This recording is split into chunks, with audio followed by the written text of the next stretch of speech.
بسم اللہ الرحمن الرحیم۔ آج ہم آپ کو آپ کے بلڈ گروپ کے مطابق غذا کا استعمال بتائیں گے۔ ویسے تو سب کا خون سرخ ہی ہوتا ہے، مگر میڈیکل سائنس کی تحقیقات میں یہ بات ثابت ہو چکی ہے کہ خون کے سرخ ہونے کے باوجود ہر انسان کے خون کا بلڈ گروپ مختلف ہو سکتا ہے، جس کا بنیادی سبب اس میں موجود اینٹیجن ہوتے ہیں، جو ایک خاص قسم کی پروٹین ہوتی ہے جو جسم کے بلڈ گروپ کا تعین کرتی ہے۔ ہر انسان کو اپنے خون کے بلڈ گروپ کے بارے میں لازمی پتہ ہونا چاہیے، جس کو کسی بھی لیب میں ٹیسٹ کروایا جا سکتا ہے تاکہ کسی بھی ہنگامی صورتحال یا حادثے وغیرہ کی صورت میں فوری طبی امداد بہم پہنچائی جا سکے۔ بلڈ گروپ اور غذا کا آپس میں کتنا گہرا تعلق ہے، اس سوال کا جواب ہم آپ کو بتائیں گے تاکہ آپ اپنے لیے بہترین غذا کا تعین کر سکیں۔ ویسے تو یہ بات قرینِ قیاس لگتی ہے کہ انسان کی صحت پر اس کے بلڈ گروپ کی کوئی اثرات مرتب ہو سکتے ہیں، اور اس کا تعلق اس کی غذائی عادات سے بھی ہو سکتا ہے۔ تاہم سائنسدانوں کی چند تحقیقات کے مطابق کچھ خاص غذائیں کسی خاص بلڈ گروپ والوں کے لیے مؤثر ہو سکتی ہیں، جبکہ کسی دوسرے بلڈ گروپ والوں کے لیے وہ نقصان کا سبب بھی بن سکتی ہیں۔ آج ہم اسی بارے میں اس ویڈیو میں تفصیل سے جانیں گے۔ اے بلڈ گروپ سے تعلق رکھنے والے افراد کو سبزیوں اور پھلوں کے استعمال کی تجویز دی جاتی ہے۔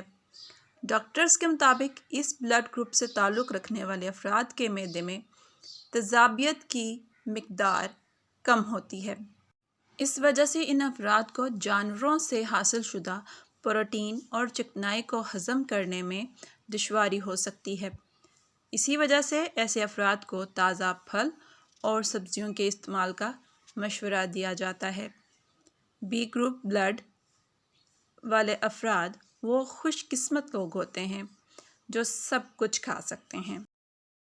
ایسے لوگ پھل، سبزیاں اور گوشت سب کچھ نہ صرف کھا سکتے ہیں بلکہ ان کو آسانی سے ہضم بھی کر سکتے ہیں۔ تاہم تحقیقات کے مطابق ان افراد کو مکئی، ٹماٹر، گندم اور مونگ پھلی کے استعمال میں قدرے احتیاط کرنی چاہیے، کیونکہ ان سے ایک جانب تو ان کا وزن بڑھ سکتا ہے، دوسرا یہ تمام اشیاء اس بلڈ گروپ کے افراد کو ہضم کرنے میں کچھ دشواری بھی ہو سکتی ہے۔ اے بی بلڈ گروپ کمیاب ہوتا ہے، یعنی یہ بلڈ گروپ کم دستیاب ہوتا ہے۔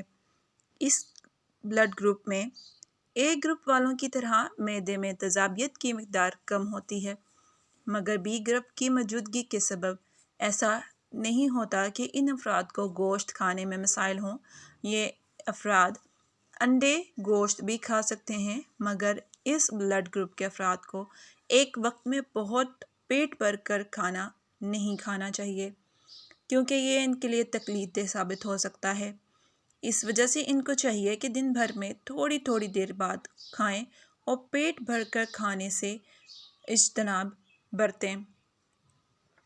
او بلڈ گروپ بلڈ گروپ کے افراد کے معدے میں تیزاب کی مقدار کافی ہوتی ہے، اس وجہ سے یہ ہمہ خور ہو سکتے ہیں۔ تیزی سے ہضم ہونے کی صلاحیت اس بلڈ گروپ سے تعلق رکھنے والے افراد کو بسیار خور بھی بنا دیتی ہے، جس کے سبب زیادہ میٹھا اور چکنا کھانا کھانے کے باعث یہ موٹے ہو سکتے ہیں۔ اس وجہ سے ان افراد کو اس طرح کے کھانوں سے اجتناب برت لینا زیادہ بہتر ہوگا۔ یاد رہے یہ معلومات حتمی نہیں ہیں اور اس پر تحقیقات بھی جاری ہیں، تاہم آپ اپنے بلڈ گروپ کی مدد سے اس تحقیق کو چیک کر سکتے ہیں۔ ایسی ہی مفید اور معلومات سے بھرپور ویڈیوز کے لیے میرے چینل کو ضرور سبسکرائب کریں۔ ویڈیو پسند آئے تو لائک، شیئر اور کمنٹ ضرور کریں۔ شکریہ۔